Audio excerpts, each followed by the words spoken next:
Presentamos la historia de una revolución, de un fenómeno que se extendió por el planeta con la rapidez del fuego. Es el relato de unos visionarios, de unos jóvenes rebeldes e ingeniosos hippies renegados. Durante 2 décadas mantuvieron entre sí duras rivalidades y disputas legales. Incluso se vieron envueltos en espionaje internacional con el propósito de convertirse en las estrellas de una nueva sensación, de un producto que los jóvenes de todo el mundo encontrasen irresistible y que produciría una peligrosa adicción. Hoy día es un negocio de miles de millones de euros que supera a Hollywood y que se dispone a superar a la industria discográfica como el negocio de ocio más lucrativo del mundo. Historia de los videojuegos.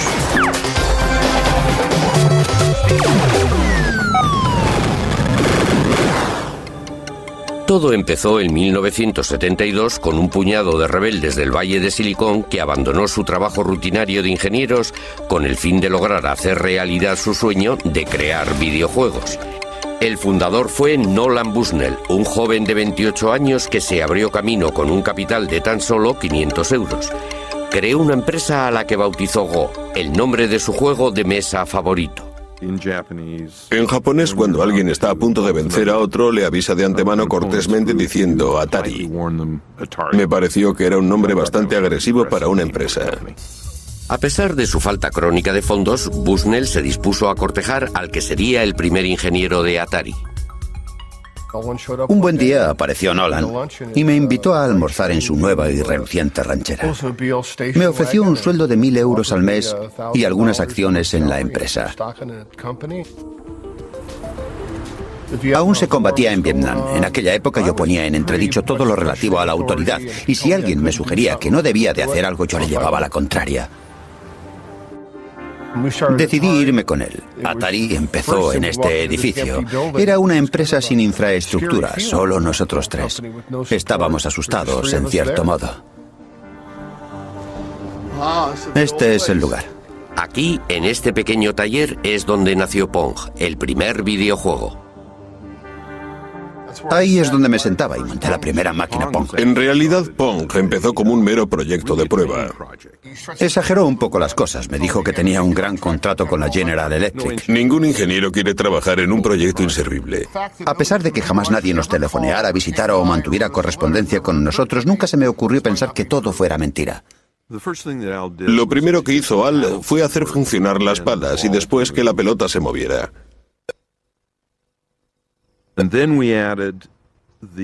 El lugar donde la pelota golpeara la pala determinaría el ángulo de rebote. Con ese cambio, el videojuego resultaba sumamente divertido.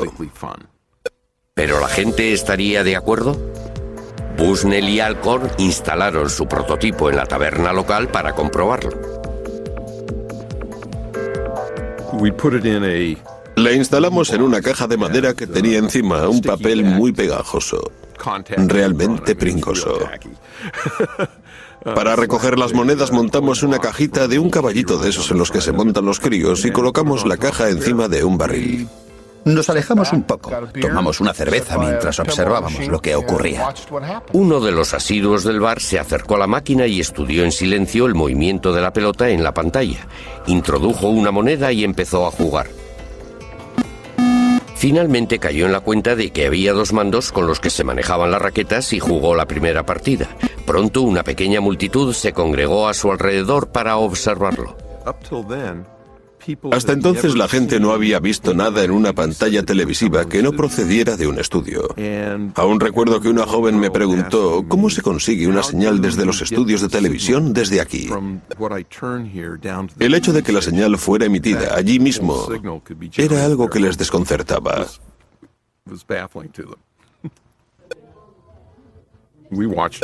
Estuvimos observando todo aquello y nos fuimos a casa. Al día siguiente nos llamaron para decirnos que la máquina se había roto.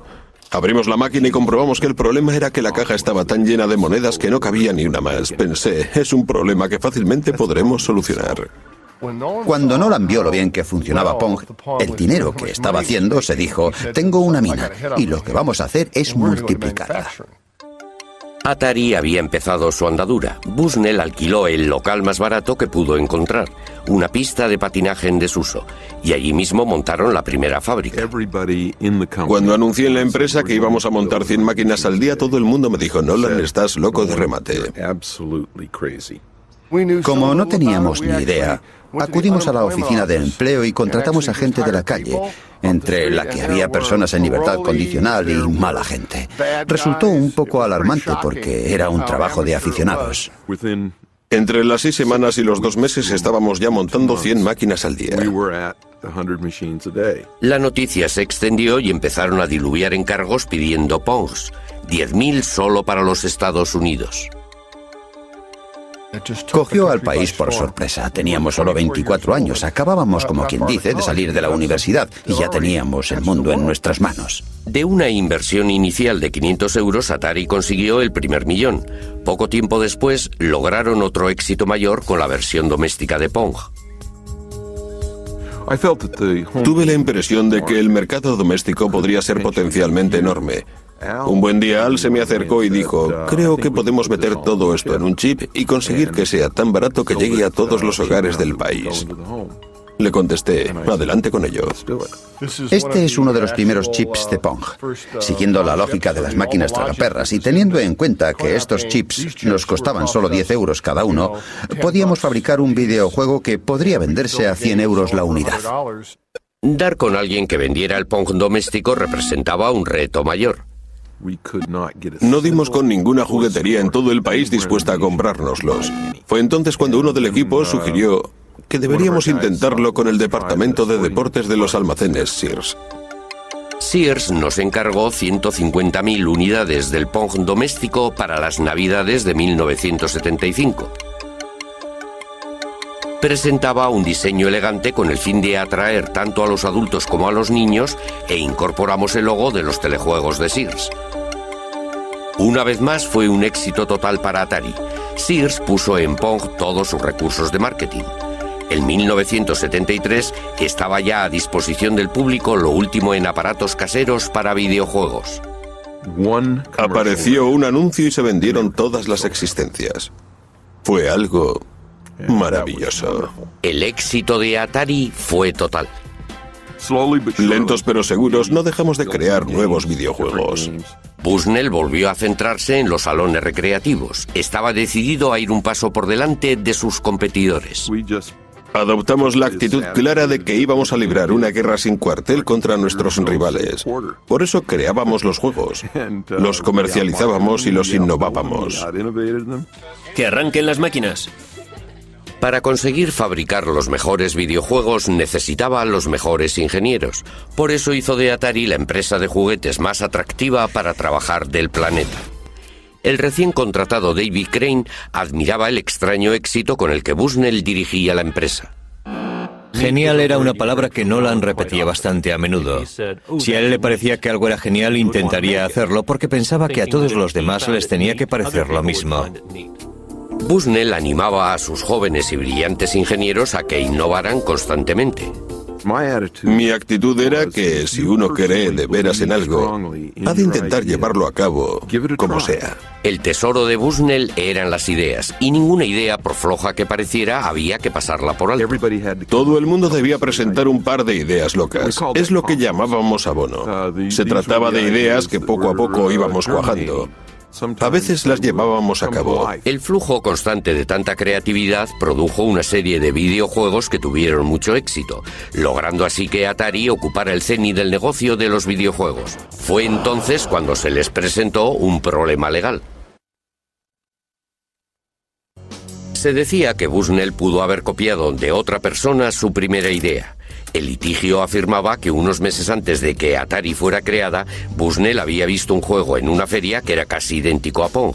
Un diseñador de aparatos de televisión de nombre Ralph Baer había estado pensando en crear unos videojuegos desde los años 50. En 1966 sus ideas cristalizaron mientras esperaba en una parada de autobús en un viaje de negocios que hizo a Nueva York. Cuando volví a mi despacho a la mañana siguiente, el 1 de septiembre de 1966, redacté una memoria de 4 hojas en la que explicaba todo el proyecto. Propuse cosas como videojuegos de deportes, de persecución, de carreras y de coches. Baer empezó a trabajar en su invento. En 1968 ya había logrado poner en funcionamiento su primera videoconsola, a la que sencillamente bautizó su caja marrón. El primero de los videojuegos consistía en que dos puntos luminosos se iban persiguiendo sin tregua por la pantalla.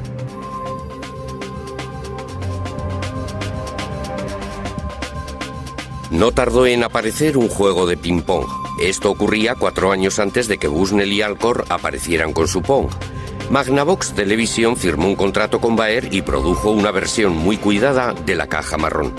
El Odyssey ofrecía 12 videojuegos diferentes. Cada juego tenía su color, que servía para hacer resaltar los gráficos que se iban superponiendo uno tras otro. Además de los controladores, Baer también sacó el primer haz de luz para los videojuegos en los que había que disparar. Un invento que supuso todo un adelanto en su tiempo. El Odyssey fue lanzado al mercado en una feria en 1972 en Nueva York. Fue el mayor éxito de la feria. Todo el mundo, incluida la prensa, estaba entusiasmado. Magnavox presenta Odyssey, 12 emocionantes videojuegos con los que podrás jugar en tu televisor. El 24 de mayo de aquel año, en otra feria en el Valle de Silicon, apareció un nombre en el libro de visitas: Nolan Bushnell. Probó los juegos ofrecidos por el Odyssey. Se divirtió con el juego del ping-pong. El hecho cierto es que vi el juego Odyssey y la verdad no me pareció un juego muy inteligente. Tanto si Bushnell se había inspirado en el Odyssey como si no, Ralph Baer ya había patentado sus diseños. Esta es la patente, y si uno se fija en la letra pequeña, se puede ver que fue presentada en enero de 1968. Consta de un televisor y debajo tiene 2 controles manuales, uno a cada lado.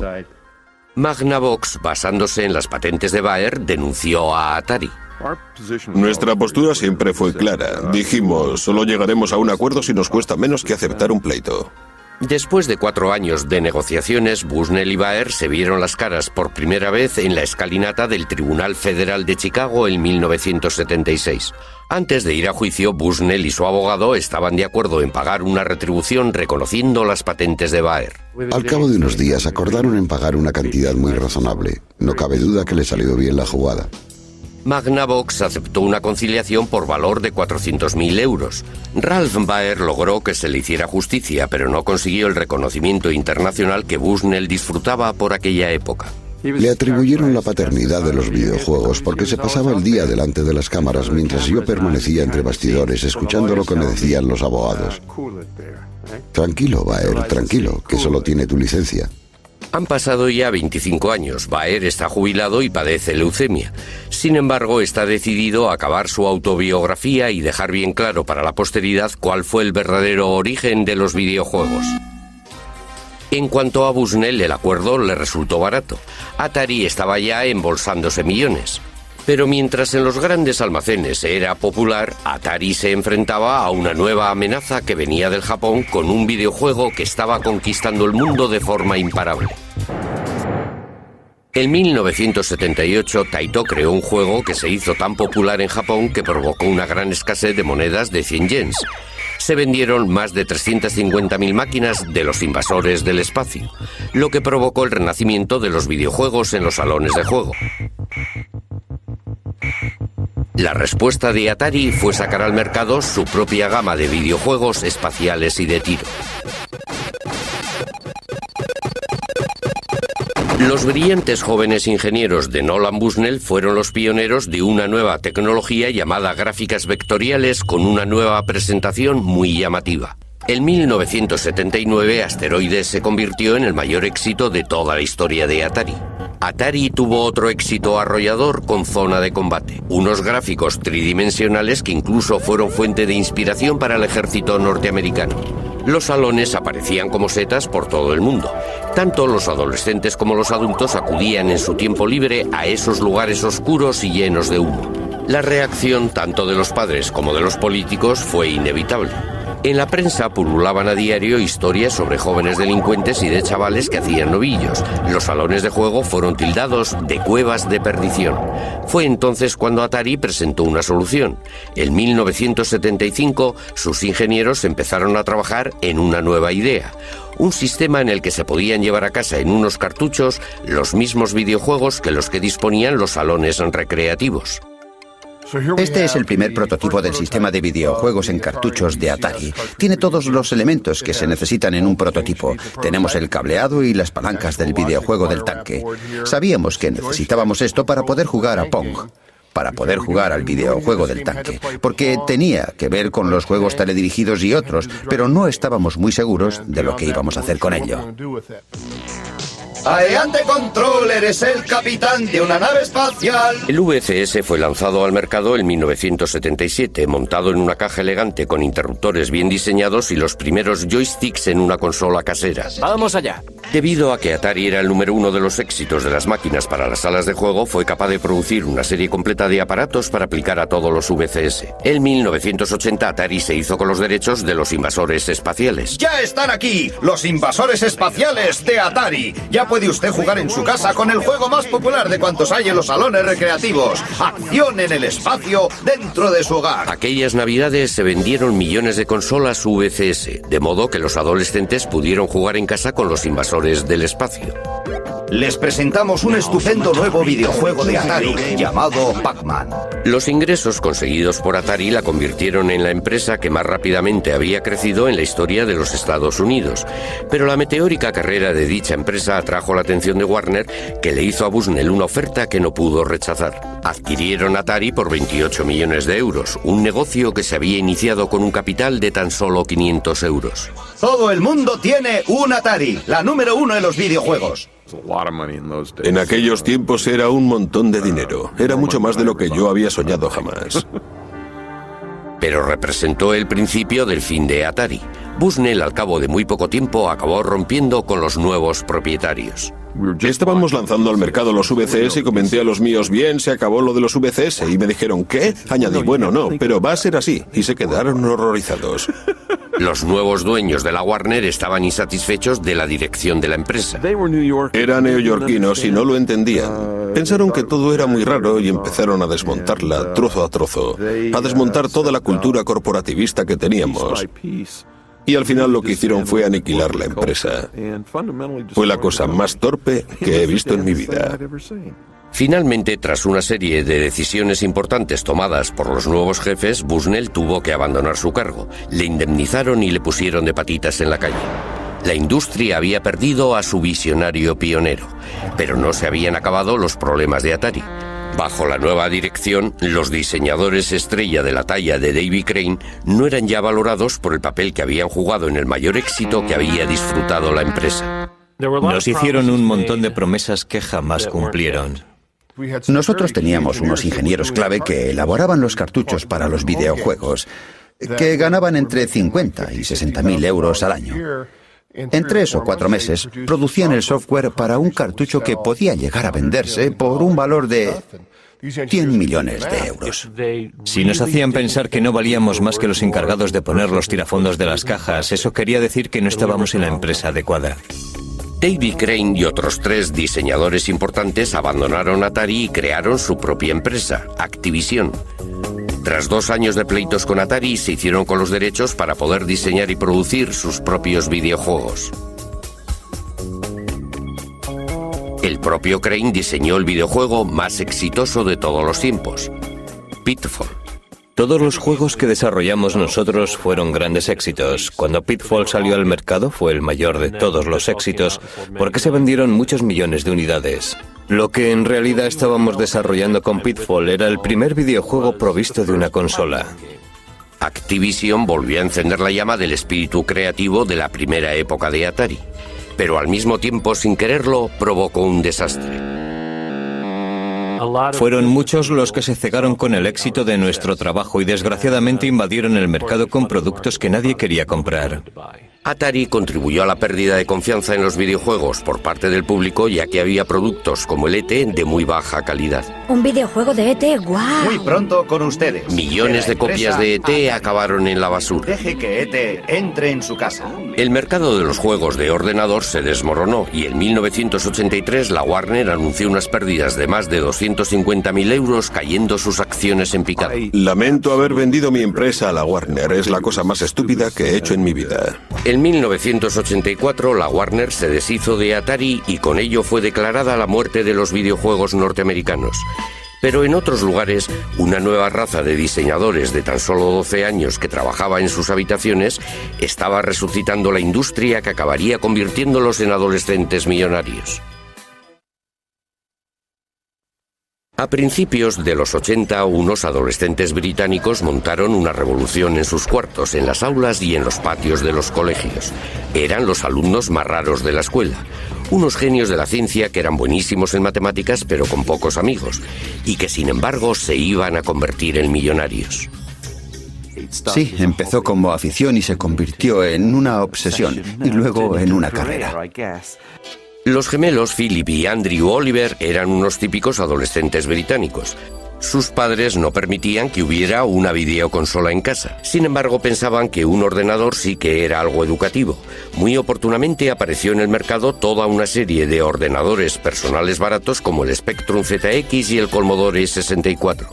Miles de progenitores británicos los adquirieron para sus hijos con la idea de que les ayudasen a hacer los deberes, pero los chicos tenían otras ideas. Sin que nadie les echara una mano, descubrieron que eran capaces de crear sus propios videojuegos como los que había en las salas de juego e incluso mejores.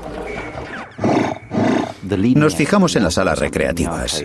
El problema en dichos sitios era que los chicos tenían que meter monedas cada pocos minutos para divertirse, mientras que con los videojuegos podían pasarse jugando toda la tarde.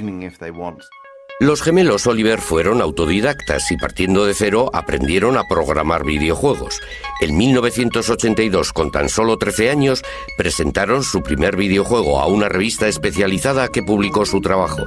El trabajo había sido bautizado Roadrunner. Fue estupendo acudir a la escuela y decir a nuestros colegas, mirad, es nuestro trabajo. Fue estupendo poder jugar con los demás muchachos. Eran unos bloques pintados con un solo color. Corrían por la pantalla y el camión se movía por la pantalla. Solíamos retarnos, a ver cuánto puedes aguantar. El camino se iba estrechando más y más, y con muchas más curvas, y todo ello al azar. Finalmente te sacaba del juego. La revista les pagó 75 euros, una bonita suma de dinero de bolsillo para unos adolescentes de 13 años. Luego se presentó la oportunidad de aparecer en la televisión. Se presentaron a un concurso televisivo en el que competían chicos de su edad. Elaboramos un videojuego, lo enviamos y ganamos el primer premio. Salimos en la tele, fue estupendo. Más tarde nos comentaron que habíamos sido los únicos que habíamos enviado un proyecto. En realidad no querían que preparáramos un videojuego, solo querían un diseño sobre papel. Habíamos creado un videojuego. Les llovieron ofertas para comprar sus juegos y la afición de los gemelos se convirtió en una pequeña industria. Preparamos toda una serie de Esos juegos. fueron los primeros. Este es el asesino P y la cueva P. Hubo muchas noches que las pasamos trabajando y al día siguiente íbamos a la escuela como si nada. Teníamos que interrumpir el proyecto que estábamos elaborando con todas las flechas y peñascos. Íbamos a rematarlo y... Teníamos que irnos a la cama y nos despertábamos con nuevas ideas para el juego. No hacíamos más que trabajar. Sospechábamos que llevábamos mucho tiempo trabajando cuando los pajarillos empezaban a piar en la ventana y comenzaba a amanecer. Y oíamos al lechero. Sí. Las revistas distribuyeron sus juegos por todo el país, pero los gemelos consiguieron muy poco dinero. Cuando cumplieron los 18 años, los padres pensaron que había llegado la hora de que fueran a la universidad y de que consiguieran un trabajo serio. Pero uno de sus profesores persuadió a los padres para que les concedieran un año con el fin de que su afición se transformara en negocio. Unas semanas más tarde todo cambió cuando conocieron a los hermanos Darling. Richard y David también habían estado creando sus propios juegos desde los 11 y los 12 años, pero estaban insatisfechos con las cantidades que las empresas estaban ofertando a los jóvenes diseñadores. Por esa razón empezaron a vender sus juegos por correo, creando su propia empresa en una habitación de la casa. Duplicaban los juegos en una cassette, imprimían sus trabajos y llegaron a vender 1 millón de copias. Con tan solo 17 y 18 años montaron su empresa llamada Codemaster. Fue en su primera comparecencia en una feria con 18 años cuando conocieron a los gemelos Oliver. Vinieron los gemelos Oliver a nuestro stand y nos presentaron una demo con uno de sus juegos que habían preparado de antemano. No paraban de decir, sí, un juego así, os daremos 15.000 euros. Estábamos alucinados. Alguna vez han comentado que se quedaron boquiabiertos, que se quedaron profundamente emocionados, pero lo debieron ocultar muy bien. Nos faltó tiempo para volver a casa. No pudimos conciliar el sueño. En menos de un mes creamos Super Robin Hood, que llegó a ser el número 1 en ventas. Para Navidades ya habíamos vendido más de 100.000 unidades y ganamos 15.000 euros. Era increíble. En cuanto empezamos a vender, ya no pudimos parar. Fue la colaboración más exitosa en la historia de los juegos para ordenador. Calculamos que el 50% de los juegos de Codemaster fueron creados por nosotros. Los gemelos Oliver también estaban trabajando en un proyecto secreto. Querían inventar algo totalmente nuevo, un juego centrado en un personaje animado. Dicho personaje no fue otro que Dizzy. Queríamos presentar un mundo de fantasía.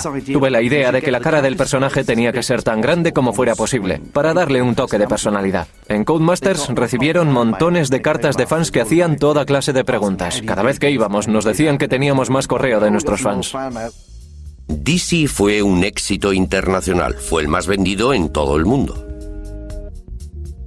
En realidad tuvimos diferentes juegos ocupando los puestos 1, 2 y 3 de las listas de éxitos. Éramos algo así como los Beatles en el campo de los juegos para ordenador. Estos jóvenes millonarios creadores de juegos se convirtieron en personajes famosos ocupando los titulares y alardeando de sus éxitos. Les dio por comprar Ferraris en cuanto conseguimos dinero, pero mi impresión es que los Ferraris no les duraban demasiado. El resultado de tan duro trabajo fue una enorme contribución muy creativa en el diseño de los videojuegos. Eran videojuegos diseñados por los propios jugadores para jugadores. Gracias a la era del ordenador casero, Gran Bretaña contribuye hoy día más que cualquier otro país a la industria de los videojuegos. Recuerdo que le dije a un periodista que un día todo esto llegaría a superar a la televisión. Y ahora mismo, la industria británica de los videojuegos exporta más que la industria del cine y de la televisión inglesas juntas.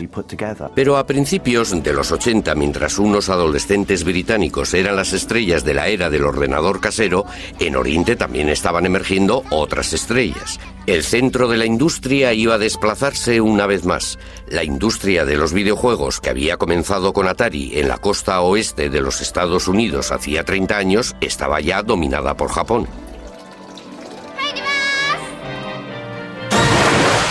Los videojuegos casi se han convertido en algo sinónimo con Japón.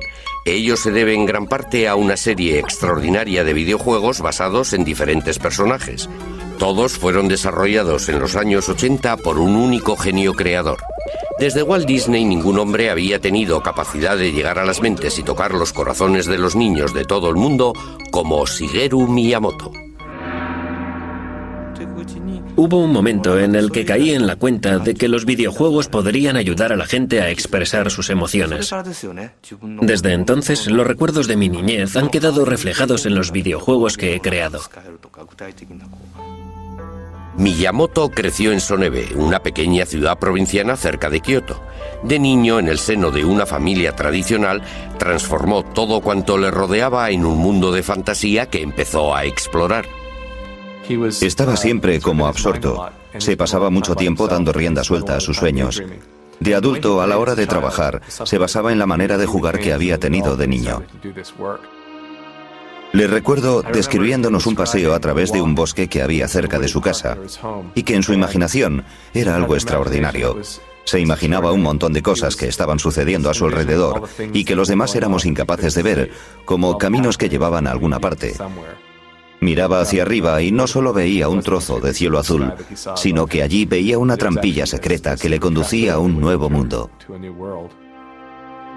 En 1980, Miyamoto ofreció a Nintendo su visión y creatividad. Con base en la antigua ciudad de Kioto, Nintendo llevaba produciendo casi 100 años Hanafuda, los naipes tradicionales japoneses. Pero cuando su presidente Hiroshi Yamauchi se enteró del éxito de los videojuegos, como por ejemplo el de los invasores del espacio, transformó la empresa en una productora de juegos para ordenador.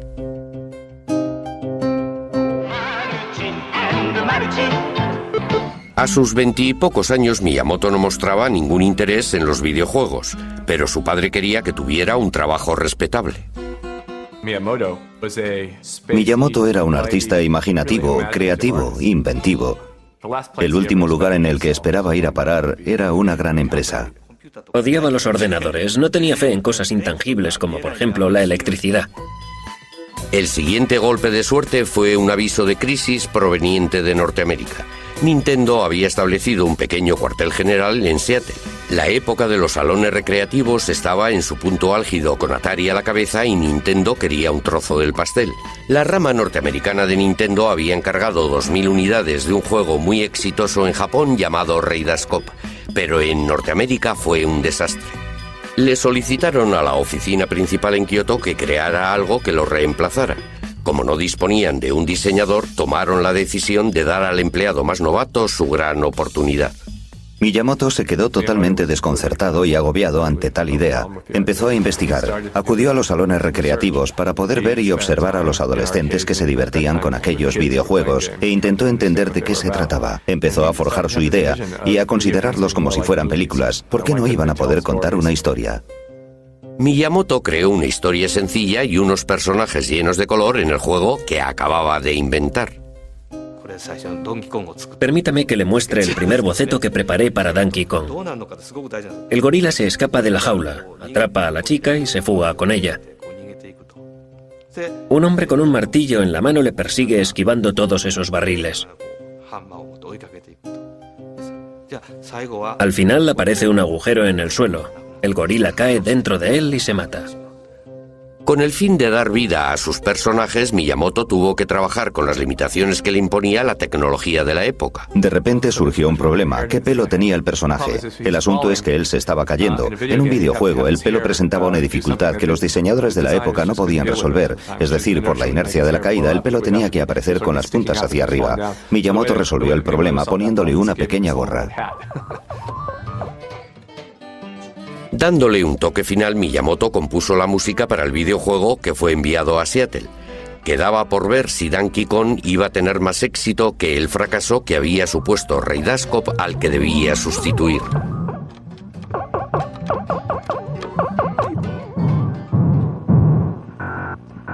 En cuanto los norteamericanos vieron el juego, pensaron que sus homólogos japoneses estaban completamente locos. Temiéndose lo peor, el equipo norteamericano de Nintendo tomó la decisión de poner a prueba el juego en un bar, exactamente igual que lo había hecho Atari una década antes. Al día siguiente, volvieron a la taberna Spot. Abrieron la caja del dinero y había 30 euros en monedas de 20 céntimos. Estaba casi a rebosar. Eso quería decir que la máquina había estado funcionando sin parar todo el tiempo que el bar había permanecido abierto, desde la mañana hasta la noche. Comentaron: vaya, qué aberración es esta. Es toda la investigación de mercado que necesitamos. Adelante con ello. Solo en el primer año el juego recaudó 100 millones de euros. Donkey Kong se convirtió en una estrella internacional gracias a una serie de videojuegos de mucho éxito. El primer compañero de Donkey Kong, Jumpman, llegó a tener incluso más fama y fortuna. En 1985, Nintendo anunció el lanzamiento de una nueva consola doméstica pensada para el mercado estadounidense. El sistema de entretenimiento Nintendo, o NES, sus siglas en inglés. Tras el colapso de la industria norteamericana de los videojuegos, muchos expertos pensaron que se habían vuelto locos, pero Nintendo contaba con un arma secreta. Con su nueva creación, Miyamoto consiguió que los videojuegos adquirieran otro nivel. Jumpman se reencarnó en un fontanero italiano de nombre Mario. Mario se convirtió en una atracción universal.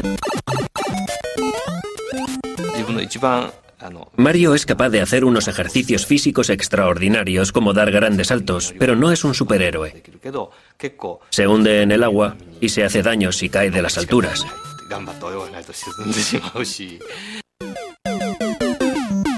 Miyamoto creó un mundo aparte lleno de tuberías, alcantarillas, barrancos y arrecifes para que Mario lo explorase. Además, inventó un ejército de monstruos animados para que Mario se enfrentara a ellos. En las pruebas de la primera versión, Mario era enorme. Luego creé al pequeño Mario. El juego cobró más interés con los dos hermanos.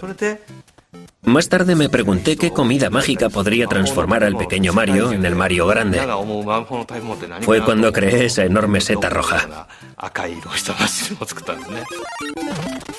Estaba creando ese universo maravilloso que él mismo estaba contemplando a través de un espejo.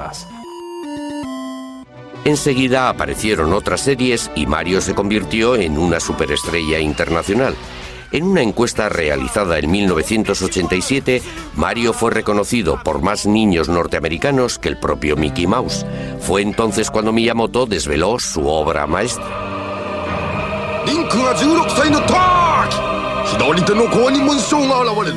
Nintendo sacó el primero de una serie de juegos que han sido reconocidos por todos como los mejores de la historia. La serie Zelda. La leyenda de Zelda se movía a través de todas las formas y niveles. Ofrecía a los jugadores un enorme mundo mágico por el que podían vagar y explorar libremente. La historia se inicia con un niño que está en medio de un campo. Carece de espada y escudo. El jugador empieza poniendo nombre al niño, pero no tiene ni idea de qué ha de hacer a continuación. Anda vagando por el campo buscando algo que hacer. En aquellos tiempos fue una idea muy atrevida. Zelda estaba inspirada en la infancia de Miyamoto cuando andaba y vagaba por los campos del entorno de su casa. Subía a los montes atravesando bosques y espacios rocosos. Finalmente llegaba a un gran lago. Era sorprendente encontrar aquel lago, allí en las alturas. Parecía un mar enorme. Esa imagen ha sido muy utilizada en Zelda. Incorporé muchas cosas que había que ir descubriendo en Zelda. Eran detalles que pretendían ayudar a que el héroe dejara de ser niño y se convirtiera en todo un adulto. Mientras el niño va creciendo, el jugador piensa: yo solía asustarme con esto, pero ahora ya soy fuerte. Ese es el juego que yo estaba empeñado en crear. La leyenda de Zelda duraba más de 100 horas en las que los jugadores de todo el mundo se quedaban perplejos, fascinados. Fue todo un fenómeno que rompió todos los esquemas y estableció las bases de un género que desde entonces ha dominado el diseño de los videojuegos. A finales de los años 80, Nintendo vendió más de 30 millones de consolas NES, cientos de millones de videojuegos que supusieron una cuota del 80% de todo el mercado. Nintendo se convirtió en el amo absoluto de la industria de los videojuegos. Lo iba a demostrar al presentar un sistema de videojuegos radicalmente distinto que resultaría atractivo tanto para los niños como para las niñas e incluso para los adultos. Todo cuanto necesitaba era lanzar al mercado el juego perfecto, pero para conseguirlo tendría que disputarlo y arrebatarlo de las poderosas garras del KGB ruso. A finales de los 80 se forjó la amistad entre dos diseñadores que estaban tras el telón de acero. Una amistad que haría a uno muy famoso y al otro muy rico, y que consiguió que el videojuego Boy de Nintendo se convirtiera en una de las máquinas con más éxito de la historia. La clave de dicha amistad estuvo en un videojuego llamado Tetris. En 1988, Henk Rogers, un diseñador de origen holandés, estaba de viaje intentando importar al Japón nuevos videojuegos. La primera vez que vi Tetris fue en una feria de bienes de consumo electrónicos en Las Vegas en 1988. Hice lo que solía hacer, me daba una vuelta por las ferias y escogía los videojuegos que me gustaban para llevármelos a Japón. En eso consistía mi trabajo. Jugaba con ellos. Allí di con un juego realmente bueno. Quise hacerme con él. Alexei Pajitnov hoy día vive en Seattle, pero en 1984 estaba en Moscú donde creó Tetris. Pajitnov estaba trabajando en la inteligencia artificial y en el software que permitiera el reconocimiento de voces. Creó Tetris con el fin de poner a prueba un nuevo ordenador. Mi interés estaba centrado en los rompecabezas y juegos y en toda clase de divertimentos matemáticos. Tetris estaba basado en un rompecabezas tradicional ruso llamado Pentaminos. Hay 12 formas parecidas a esta, y son todas las piezas posibles compuestas de 5 cuadrados. La versión de Pentaminos de Pajitnov contenía piezas compuestas de solo 4 cuadrados en vez de 5. Le puso el nombre de Tetris por derivarse de la palabra griega tetra, 4. Cuando calculé el procedimiento que hacía que girara a 90 grados, pensé en cuando uno introduce una llave y hace clac, vuelve a girar la llave otra vez y clac. Fue entonces cuando se me ocurrió la idea de hacer que el juego durara un tiempo real. El genio de Pajitnov se hizo patente al convertir el videojuego Tetris en una carrera contrarreloj. Desaparecieron de la pantalla las líneas completas, haciendo que fuera posible seguir jugando casi indefinidamente. Pero a medida que iban bajando piezas cada vez con más rapidez, el reto iba aumentando constantemente. A medida que el juego va acelerándose, la mente ya no es capaz de pensar tan rápido. Quizás sea el subconsciente el que irrumpe en ese momento del juego, pero va más rápido de lo que uno es capaz de jugar. Es lo que se denomina una zona. Tetris se extendió por el bloque soviético hasta llegar a Hungría, donde lo descubrió Robert Stein. Stein se fue a Moscú, donde conoció a Alexei Pajitnov y negoció con él una licencia para publicar el juego. Por alguna razón desconocida, me ofreció el Tetris original. Tenía la licencia para distribuirlo donde yo quisiera. Es lo que creí. Tetris se convirtió en Occidente en la mayor sensación internacional desde Los invasores del espacio. Cuando Tetris invadió la industria, el resto de la producción quedó anulado. Finalmente tuvo que ser retirado. En Japón, Henk Rogers sacó una versión para la consola doméstica de Nintendo. Sacamos este Tetris en las Navidades de 1988. Acabamos vendiendo 3 millones. Ese fue el momento cuando a Henk Rogers se le presentó la oportunidad del Game Boy de Nintendo. Dije, ¿sabéis? Tengo el videojuego perfecto para el Game Boy. Pero Rogers mantuvo una dura pugna con Robert Stein para asegurarse el control de los derechos de Tetris. Disculpe, yo fui quien descubrió este producto. ¿No debería quedármelo? Cogí el siguiente avión. Sin caer en la cuenta de ello, Rogers y Stein volaron hacia Moscú el mismo día. Permanecieron en el mismo hotel, pero sin llegarse a ver en ningún momento. No funciona la televisión, no funciona la radio. En aquella época todo el mundo pensaba que nada iba bien tras el telón de acero. Era algo que realmente daba miedo. Rogers acudió a Moscú sin saber nada acerca de la Unión Soviética y sin hablar ruso. Sabía que tenía que buscar una organización llamada el Org y eso era todo. Para sorpresa suya, no tuvo ningún problema a la hora de contratar a un intérprete que hablaba perfecto inglés. Te llamas Alan no sé qué. Todos pertenecen al KGB. No hay modo de conseguir un intérprete que se preste a ayudarte a hacer negocios. ¿Es este el edificio? Sí, este es el edificio. Todas las reuniones han de recibir el visto bueno del KGB, y yo me presenté allí como caído del cielo. Al final el señor Belikov bajó y le expliqué que yo era uno de los que distribuía Tetris en Japón. Me dijo, ¿de qué máquina se trata? Le contesté que era para Nintendo. Añadió, pero si jamás hemos cedido esos derechos a nadie. Pensé durante un buen rato que yo estaba metido en un buen lío, porque en su opinión yo era un auténtico pirata. Posteriormente, aquella misma mañana, Rogers conoció a Alexei Pajitnov. Les presento al siguiente invitado, el mundialmente famoso señor Pajitnov. Vaya, mundialmente famoso. ¿Famoso por qué? Porque en el mundo... Me llamo Alexei Pajitnov. Nos hicimos amigos rápidamente porque en cuanto hablamos del diseño de videojuegos tenemos algo en común de lo que podemos hablar. Su inglés no era muy bueno, pero sí lo suficiente. Henk fue la primera persona que entendió y a la que de verdad gustó el videojuego. Es lo que percibí de inmediato. Todo el mundo en Moscú en aquella época, incluido Alexei, estaba paranoico a cuenta de que cualquier conversación que se mantuviera fuera escuchada por gente que no tenía por qué oírla. Por esa razón, siempre que quería decirme algo, me guiñaba el ojo y nos íbamos a un parque. Finalmente iniciaron las conversaciones sobre la compra de los derechos de Tetris. Allí había al menos de 8 a 10 personas, algunas de las cuales pertenecían sin ninguna duda al KGB. Yo estaba confinado en una habitación a 3 grados en la que me hacían toda clase de preguntas. Lo que Rogers desconocía era que los rusos estaban negociando también con Robert Stein en otra habitación del mismo edificio. Mi objetivo consistía en intentar hacerme con todas las licencias que fuera posible de todo lo que quedaba. Sin que ninguno de los dos lo supiera, que Bill Maxwell, hijo del magnate de la prensa Robert Maxwell y presidente de Mirrorsoft, editores británicos de videojuego, también estaba en Moscú.